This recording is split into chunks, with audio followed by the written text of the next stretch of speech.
everyone, it's Laura, and today I'm here to talk to you about Finding Me. This is a book from Viola Davis, the actress. I was interested to listen to it when I saw it on Libby, but then I had seen someone review it favorably, so I wanted to pick it up even sooner, and it was available. So Viola Davis, I have been impressed with her, but I haven't actually seen a lot of her work. I saw her first, I believe, in The Help, which I really liked her in that movie. She gave me all the feels. And then I also saw her as Amanda Waller in the Suicide Squad, the first movie. I haven't seen the second movie. And I was impressed with her range there. And then I know she's really more recently famous for How to Get Away with Murder. And I saw a few episodes, but that TV show wasn't really for me. But again, I was impressed with her in that role. But other than that, I wasn't that familiar with her. So cue my surprise when I listened to this book and found out that she basically grew up in Rhode Island, which I was unfamiliar with as a New England girly. That was shocking. And that she grew up basically destitute, and that she was one of 5 children. She had an older brother, 2 older sisters, and a younger sister. And her dad was abusive to her mom, and the stuff that they had to go through in their small town, the racism, and that when she decided that she wanted to be in acting, that she was in a lot of different community productions, and she went to school for it, and that she ended up going to Juilliard. And I just had no idea about any of this. And I know I've seen her in an interview clip. I haven't seen a full interview, I don't think, but an interview clip where she talked about something about a Tony. I had no idea that she had any sort of Tony Award or nomination, or how prolific or not she might have been on Broadway. So all of that was interesting and new. And then I was also shocked because she talks quite a bit in this book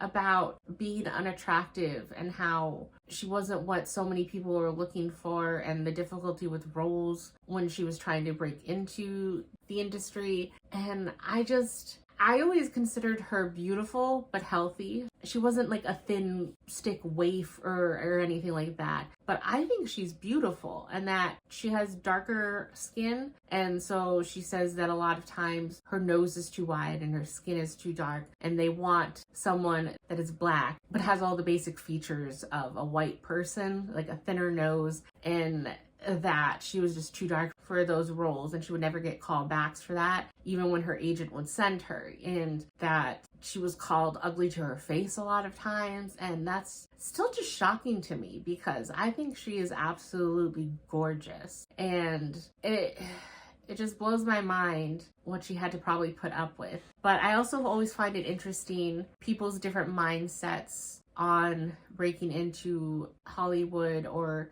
acting or Broadway. And I can't help but make comparisons to the Kelly Bishop book that I listened to earlier this year, and how she kind of made it into Broadway and then transitioned into acting. And Kelly Bishop got a lot of lucky chances and a lot of lucky breaks, and she recognizes that, even though she definitely seems to kind of be the 1 in a million for how many lucky breaks she gets. And it's very interesting the mindsets that people have, because you see some people in interviews that are never above taking a bit part, or if they've struggled for too long and they've been too broke, they'll take anything that will give them a paycheck, no matter how bad the actual production is, or the movie or the TV show or anything like that. And Viola Davis definitely seems to fit into that category more, because she was basically adamant that she was going to do whatever it took to survive and not have to fall back and retreat to her parents' place in Rhode Island. And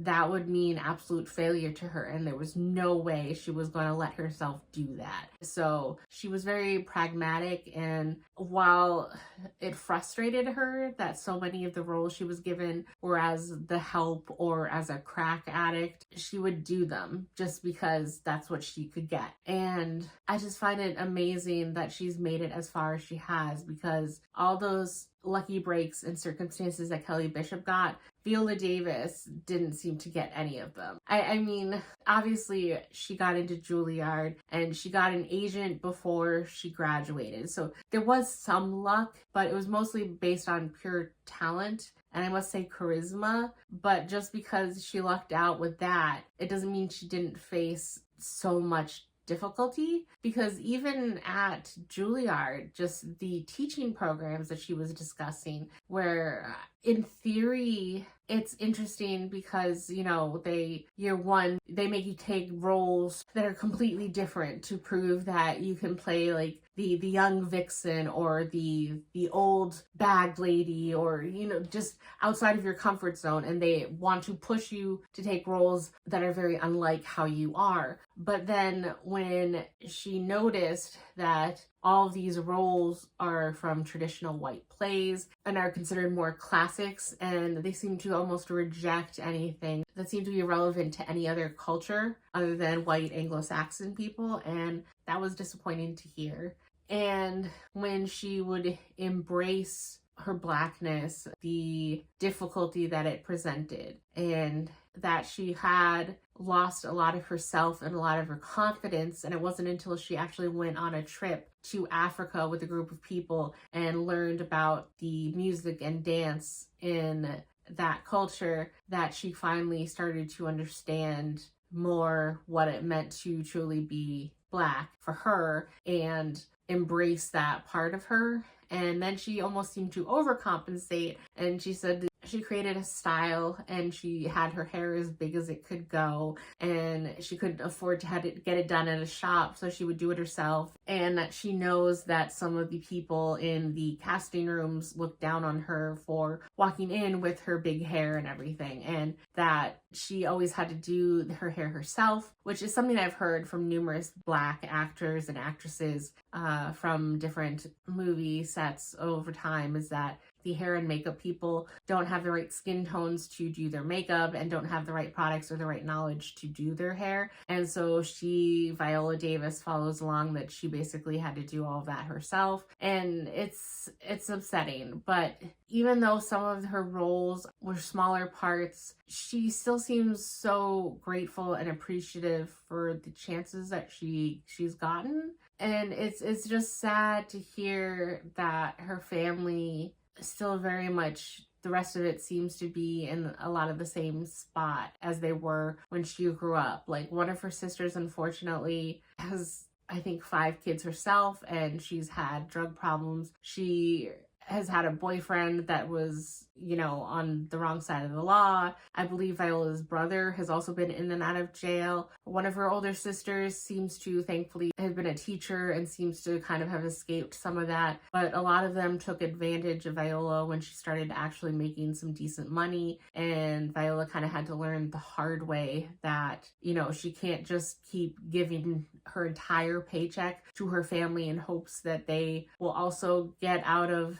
poverty, and that while she can help them to a certain extent, she does have to put up boundaries. And it was just a very difficult and hard read, and especially when she's in her childhood, and just the absolute squalor that her and her family lived in is...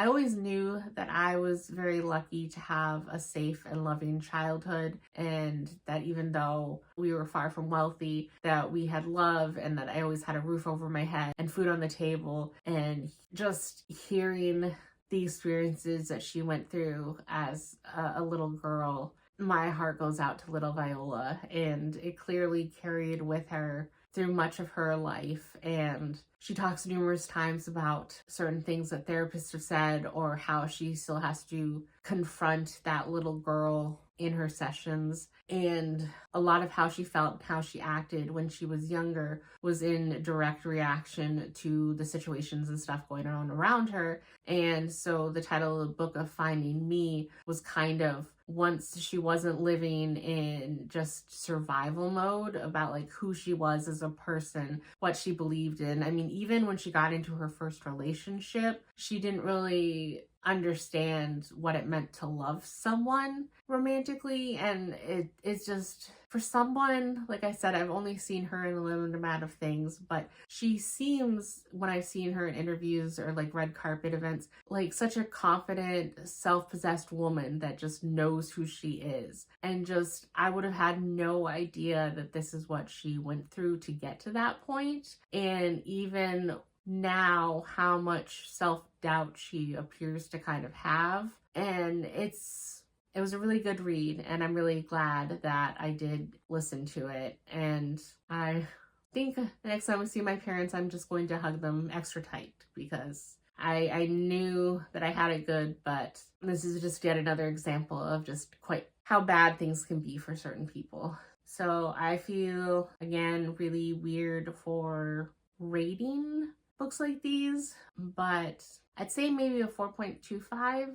because I don't know. That's the feel I got. I have no rationalization for it. So I think that's it for this video, and I will see you in the next one. Bye.